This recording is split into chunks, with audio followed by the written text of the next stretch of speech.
ఇప్పుడు మేమేమంటున్నాం అంటే కిలోకు 37 రూపాయలు కేంద్ర ప్రభుత్వం ఇస్తున్నది.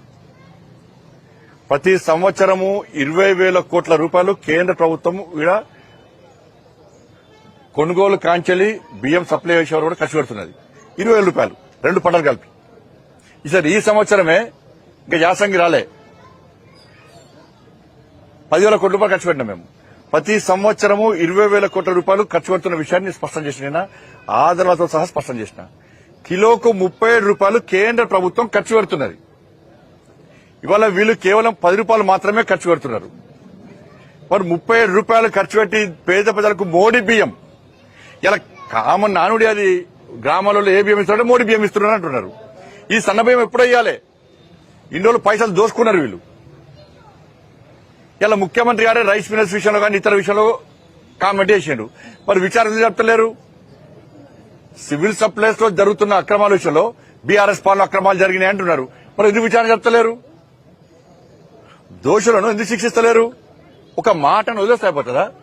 కాబట్టి 37 రూపాయలు నరేంద్ర మోడీ ప్రభుత్వం ఇస్తున్న కిలోకు, మీరు కేవలం 10 రూపాయలు మాత్రమే ఇస్తున్నారు.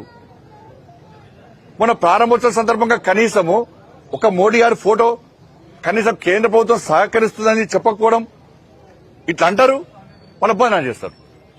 కాబట్టి భారతీయ జనతా పార్టీ కార్యకర్తలందరికీ అప్పీల్ చేస్తున్నాను, మండలాల వారీగా తిరగండి. 30 రూపాయలు కేంద్ర ప్రభుత్వం ఖర్చు పెడుతున్న విషయాన్ని మీరు స్పష్టం చేయండి. మిల్లింగు, సుతిల్ తాడు, గోనె సంచి పైసలు, ట్రాన్స్పోర్టేషన్ ఛార్జు, అక్కడ పనిచేసే సిబ్బంది ఛార్జు, ఇలా కాంగ్రెస్ పార్టీ ప్రభుత్వం కొనుగోలుకు ముందు మిత్తి వడకొస్తుంది, ఇది బ్యాంకు నుంచి లోన్ వడకొస్తుంది. ఆ లోన్ కు ఇంట్రెస్ట్ అమౌంట్ కూడా కేంద్ర ప్రభుత్వం ఇస్తున్నది. స్టోరేజ్ పైసలు కూడా కేంద్ర ప్రభుత్వం ఇస్తున్నది. ప్రతి పైసా కేంద్రం ఇస్తున్నది. మీరు చేసేదండి. కాబట్టి ఇవి మోడీ బియ్యం ఆరాంసే తీసుకోండి. మోడీ గారిని ఆశీర్వదించండి.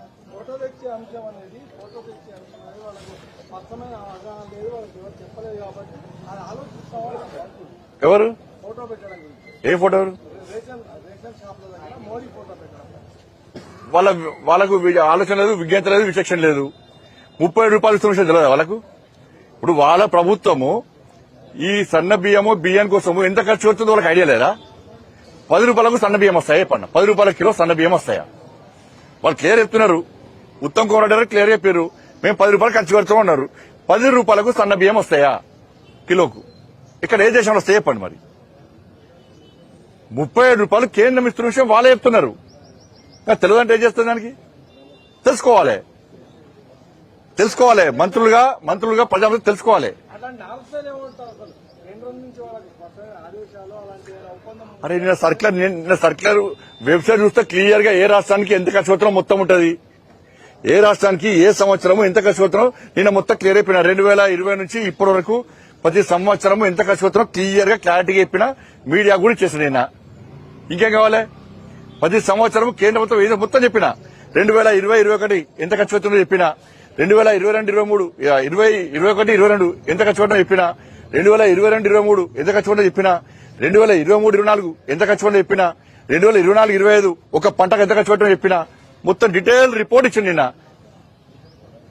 ఇంకేం కావాలి? ఈ దగ్గర క్లారిటీ ఏం కావాలి? వాళ్ళ క్లారిటీ ఉంది. జనం కూడా అరే మోడీ గారు పంపిస్తున్న బియ్యం జనానికి కూడా తెలుసు. దాన్ని తప్పించుకోవడానికి పోయి భోజనాలు చేయడము, యాక్టింగ్ నటనలో జీవిస్తున్నారు వాళ్ళు. ధన్యవాదాలు.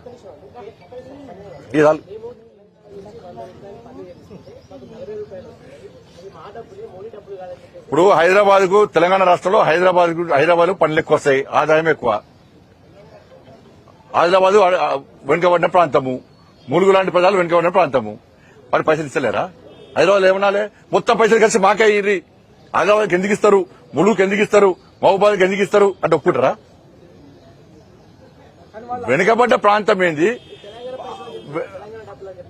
అదే అంటున్నా. మరి హైదరాబాద్ లో పనులు ఎక్కువ వస్తే, హైదరాబాద్ ఎక్కువ పనులు గడి ఇస్తే హైదరాబాద్కి ఇస్తున్నా పైసలు, తెలంగాణ మొత్తం ఇస్తలేరా? హైదరాబాద్ అడుగుతుర్రా? మేము కట్టిన పైసలు మాకే ఇవ్వకుండా హైదరాబాద్కి ఎందుకు అడుగుతున్నారు వాళ్ళనా? వెనుకబడ్డ ప్రాంతంలో ఎక్కడున్నాయో ఆ ప్రాంతాలను అభివృద్ధి చేయాల్సిన బాధ్యత ప్రభుత్వాల మీద ఉంటుంది. వీళ్ళు నడిచే రోడ్లు ఎక్కడ చేస్తున్నాయి? వీళ్ళు తిరిగే రైలు ఎవరిస్తున్నారు పైసలు? జాతీయ ఓలిస్తున్నారు, రైల్వేకి ఓలిస్తున్నారు. ఇలా హైదరాబాద్ విమానాశ్రయం కడుతున్నాం, ఎవరిచ్చిన పైసలు? అదే అరే ఎక్కడి నుంచి ఎక్కువ సమస్య ఇస్తారు దానికి, కానీ దానికి కావాలని డైవర్ట్ చేయడానికి ఇవన్నీ పథకాలు. మీరు 6 గ్యారెంటీ ఫస్ట్ అమలు చేయరు. 6 గ్యారెంటీలు ఇవన్నీ విషయం హామీ ఇచ్చారా మీరు? ఇవన్నీ తెలిసే మీకైతే. సడక్ యోజన పైసలు ఇస్తున్నాం, సిఆర్ఎఫ్ పైసలు ఇస్తున్నాం, ఇవన్నీ ఎవరు ఇస్తున్నారు? గ్రామాల్లో సంక్షేమ పథకాలు అమలు చేస్తున్నాం. ఇలా రేషన్ బియ్యం ఇస్తున్నాం, మీరు 10 రూపాయలకి ఇస్తారు. 10 రూపాయలకి సరిపోతున్నాయి, 30 రూపాయలు ఎవరు ఇస్తారు? గ్యాస్ ఎవరు ఇస్తున్నారు? సిలిండర్ ఎవరు ఇస్తున్నారు? శ్మశానాలు ఓళ్ళు కడుతున్నారు, గ్రామాల్లో రోడ్లు ఓడేస్తున్నారు, లైట్ ఓళ్ళు పెడుతున్నారు, చెట్లు ఓళ్ళు ఆడుతున్నారు, కమ్యూనిటీ పైసలు ఓడిస్తున్నారు.